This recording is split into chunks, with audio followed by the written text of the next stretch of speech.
দেশ দ্বিতীয়বার স্বাধীন হওয়ার পর হিরো আলম স্বৈরাচার আওয়ামী লীগের নেতা ওবায়দুল কাদের ও সাবেক সিইসি কাজী হাবিবুল আওয়ালের বিরুদ্ধে যখন মামলা করে কোর্ট থেকে বের হয় তখন আশ্চর্যজনকভাবে তাকে অপমান এবং মারধর করা হয়। এই কাজ কে করল? আওয়ামী লীগের লোক, নাকি এই কাণ্ডর সাথে জড়িত বিএনপি?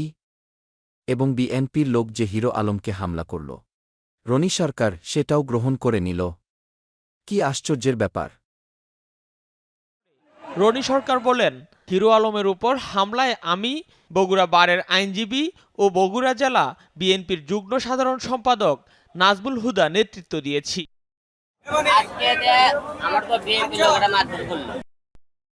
আওয়ামী লীগ ও বিএনপি একজন আরেকজনের চিরশত্রু। একজনের ক্ষতি হলে অন্যজন খুশি হয়, একজন আরেকজনকে অপমান করে, অপছন্দ করে। আওয়ামী লীগের বিরুদ্ধে যখন হিরো আলম মামলা দিয়ে বেরিয়ে আসে, বিএনপির লোকদের হিরো আলমকে মাথায় তুলে রাখার কথা।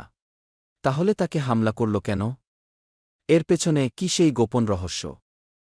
রহস্যটা আর কিছুই নয়। গত ১৫ বছরে আওয়ামী লীগের যত বিরোধী দল অথবা বিরোধী মতবাদ ছিল, তাদের বিরুদ্ধে একটাই উদ্দেশ্য ছিল, তাদেরকে সম্পূর্ণরূপে শেষ করে দেওয়া। এবং আওয়ামী লীগ সেটাকে সফলভাবেই করেছে।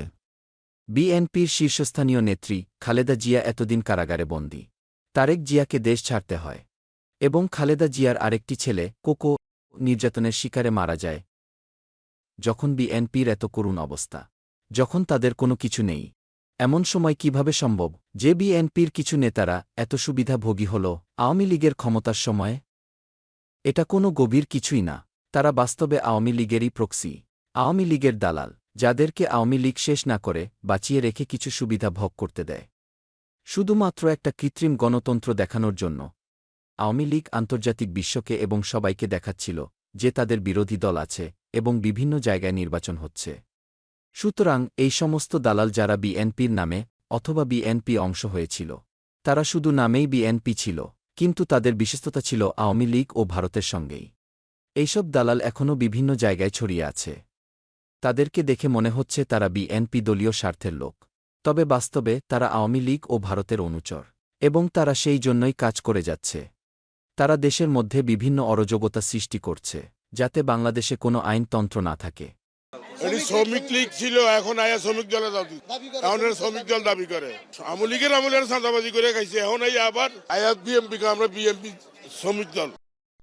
এবং আরেকটি বিষয়ে মনোযোগ প্রয়োজন, যখন হিরো আলমকে মারধর করা হচ্ছিল তখন পুলিশ উপস্থিত ছিল, কিন্তু পুলিশও হামলাকারীদেরকে কোনো বাধা দেয়নি।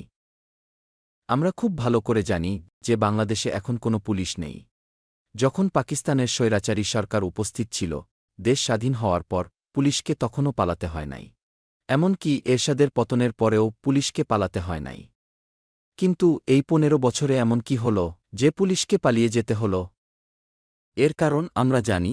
এই গত ১৫ বছর পুলিশ ছিল আওয়ামী লীগ ও ভারতের অত্যাচারের একটা বাহিনী, যারা বাংলাদেশের জনগণের বিরুদ্ধে ছিল এবং বাংলাদেশের জনগণকে চরম অত্যাচার করেছে।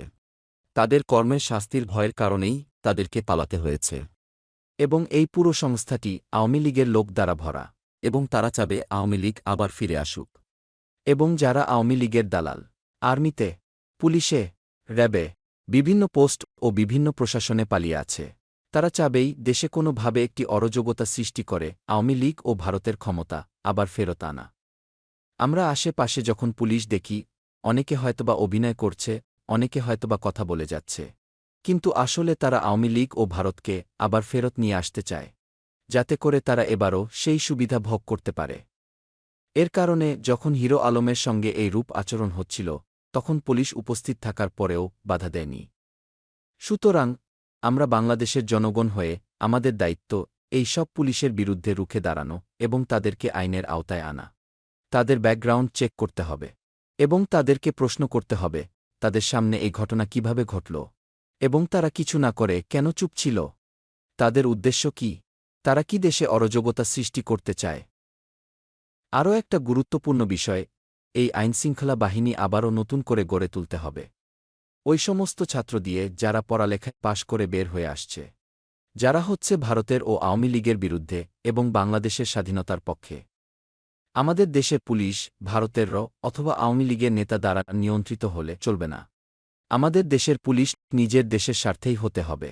যারা স্বাধীন বাংলাদেশ চায়, যারা ভারতে নিয়ন্ত্রণ থেকে মুক্ত হতে চায়, এমন ছাত্র এবং এমন মানুষ দ্বারাই এই সংস্থা গঠন হবে এবং তারা এই আইনশৃঙ্খলা রক্ষাকারের দায়িত্ব নেবে। শুধুমাত্র এরপরই দেশে এই ধরনের ষড়যন্ত্রকে মোকাবেলা করা যাবে। দেশ সন্ত্রাস মুক্ত হবে এবং এ ধরনের অরাজকতা আর জেগে উঠবে না এবং দেশে শান্তি ফিরে আসবে। আশা করছি আমাদের ভিডিওটি আপনাদের পছন্দ হয়েছে। ভিডিও লাইক করুন, সাবস্ক্রাইব বাটন ক্লিক করে দ্য গ্রেট বেঙ্গলে সাবস্ক্রাইব করুন এবং বেল বাটন ক্লিক করতে ভুলবেন না।